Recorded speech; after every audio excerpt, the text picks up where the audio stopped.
In today's video, Hank and Luna and I are heading out in the Model Y. We are going to test the Tesla AutoPilot to show exactly how this AutoPilot in the Tesla Model Y will make you a better driver.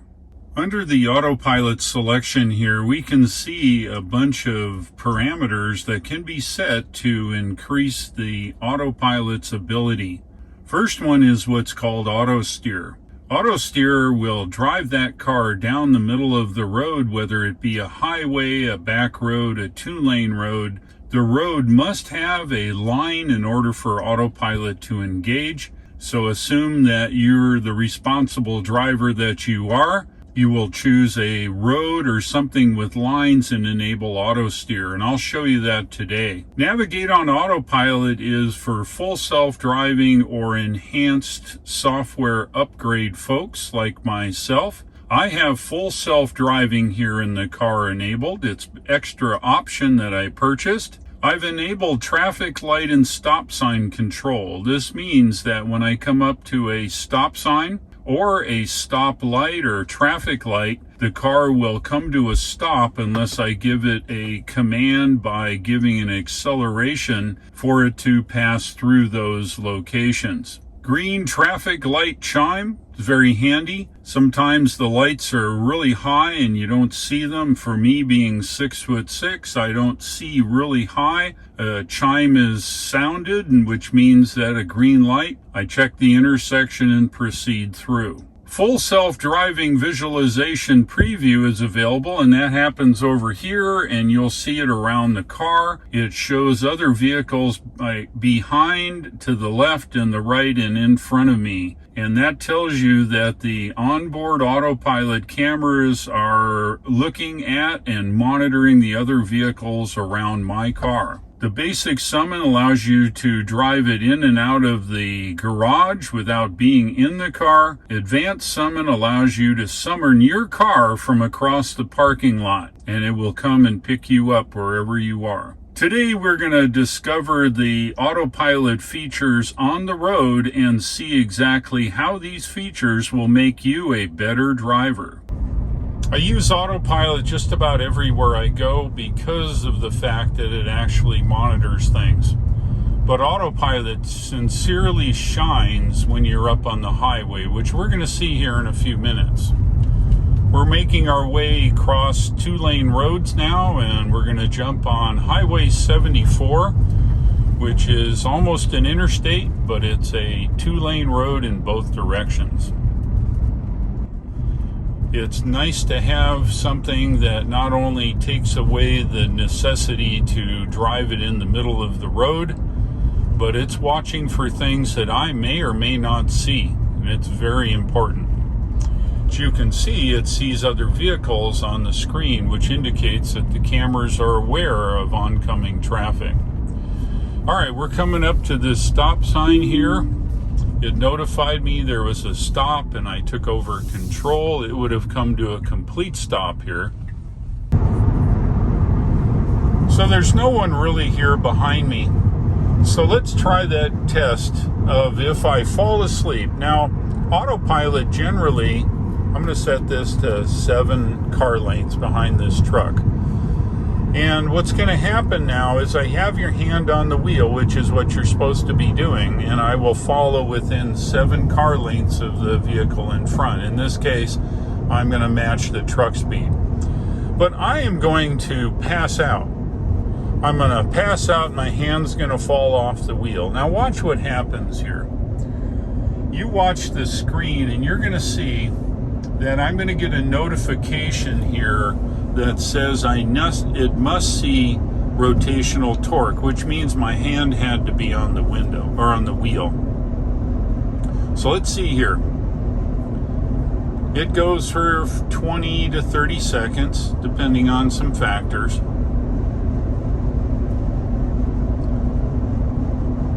Okay, I'm passed out now, so it's going to warn me. Now I get a blue flashing. The blue flashing indicates that I better see it visually.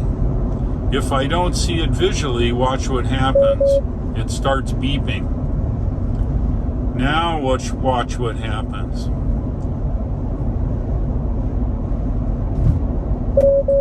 Okay. Now I'm starting to slow down here. You see this? And it will come to a complete stop. Now there's cars on the road, so I'm going to take over and put the emergency flashers on, and I take control manually. But what's happened in the process, the car has put me in what I call autopilot jail. You see, I don't have a blue ball there anymore, which means there's no way that I can re-enable autopilot. Let's say that I'm really tired. Maybe I've come home from school or work and I'm super tired, and I get behind the wheel. And don't say that you haven't done that, because I think everyone has. Should you? Hell no, you should never get in the car tired or on any kind of drugs or alcohol or anything that may cause you to be less attentive and unable to drive the car. However, the car is not going to allow you to use autopilot if you're in any of those cases. If it does not detect that you're driving the car properly, it will disable autopilot, so you will not get in trouble. Cruise control stays on because the car will do what you want. Remember, you're the driver, you're in control, and if you enabled cruise control, that feels that it's going to do that, but it is not going to drive for you if you're unable to properly drive the car. So I can then take autopilot off by pushing up on the stalk, and then I can speed up again and I can re-enable autopilot. If I click twice, watch what happens. Click, click. See, it says autopilot unavailable. And that's because I am in autopilot jail, is what I call it. It will not allow me to enable autopilot because I failed the test of paying attention. But it will allow me on cruise control. It will keep the required distance behind the vehicles. And I'm going to go ahead and set the speed up here a little bit. And I'm going to set the cruise control back down to 3. And it's going to drive along on cruise control and use the traffic aware following distance. But I, as the driver, must be driving because essentially all we have right now is cruise control. I am in autopilot jail. The only way to get out is to come to a complete stop and put the car in park, and then proceed again into drive. The car will then go back into autopilot. But that is an awesome feature to try to keep someone that is unable to drive properly from using autopilot. We're off the highway now, here on Highway 9. I'm going to turn right. We're on a 2-lane road now. I'm going to enable autopilot. We're going to set it for 50. Now here's what happens when someone doesn't rotate the wheel on a 2-lane road, which we can see here now. It's going to complain that I haven't rotated the wheel. It's going to beep at me.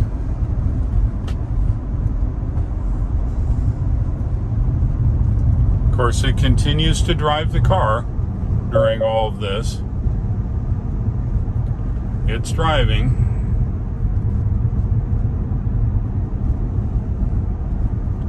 It's trying to get my attention.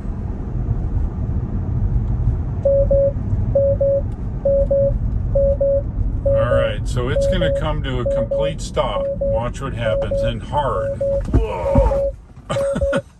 We're here, right? It's stopped and it's flashing. So it is not going. I've got my emergency flashers on, and it comes to a complete stop and in one big hurry. So if I'm incapacitated, that's what happens, and I do not pay attention to the autopilot, the car will come and stop. Now I'm in autopilot jail again, which means I have to come to a complete stop, put the park on, and then put it back in drive to figure it out, right? and I'm going to demonstrate the autopilot. Now again, what we're going to do this time is I'm going to make an unscheduled knockoff of autopilot, and let's see what it does. So I'm going to set autopilot. Oh, that's right, I'm in autopilot jail, aren't I? All right, we'll have to stop up here and come to a complete stop. We'll do that right here. So you have to come to a complete stop, put it in park, put it back in drive, and now I'm out of autopilot jail. So here we go again. The little steering wheel there says that I can enable autopilot. And you can enable autopilot in a turn depending upon how hard the turn is. However, it's probably best to see, if you look here, there's no steering wheel shown, so it's not going to let you enable autopilot in such a hard turn here.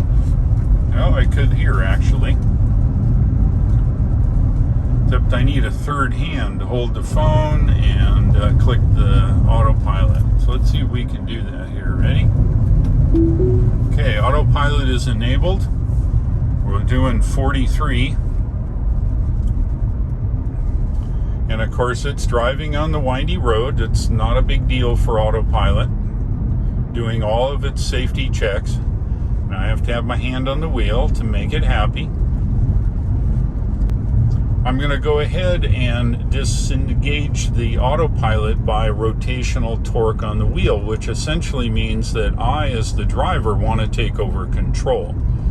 So I'm going to take over control, and here's another car. And then I'm going to let go of the steering wheel. Maybe I bumped it, right? I bumped it by accident. Let's see what it does here. Okay, you heard the rumble strip. It told me that I disengaged autopilot and it pushed me back in the lane, and I take over manual control again. Now at this point I can still enable autopilot and still have it drive for me. I'm not in autopilot jail just because I disabled autopilot by mistake by bumping the wheel. It just tries to keep you safe by not letting you end up in a ditch someplace. Let's have a look at the numbers. This chart is provided by Zach and Jesse from Now You Know channel. They compiled this data from NHTSA, National Highway Transportation Safety Administration, and Tesla, who provided the autopilot data, and put it all on one chart for us to see. Let's start at the bottom. Look way down and you'll see the green line. That number is provided by NHTSA. That's telling us that for every 484,000 miles driven by your average driver driving your average car, they will get into an accident.